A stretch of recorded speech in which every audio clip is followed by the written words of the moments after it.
ජූනි 8 තමයි ලෝක සාගර දිනය. ඉතින් මේ වෙනුවෙන් ප්‍රජාව දැනුවත් කිරීමේ වැඩසටහන් ගණනාවක් සූදානම් කරලා තිබුණා පෝට් සිටි එකේ. ඉතින් මේ ඉවෙන්ට් එකට මාත් සහභාගී වුණා. මම හිටියේ WNPS එකේ ස්ටෝල් එකක. ඉතින් මටත් අවස්ථාව ලැබුණා එතනට එන පිරිස දැනුවත් කරන්න.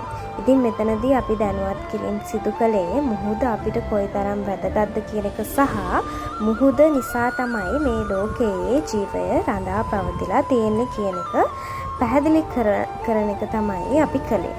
ඉතින් ඔයාලටත් කියන්න ඕනුනේ මට මේ ලෝකේ ජීවය පවතිලා තියෙන මේ මුහුද රැකගන්න එක ඔබෙත් මගෙත් වගකීමක්.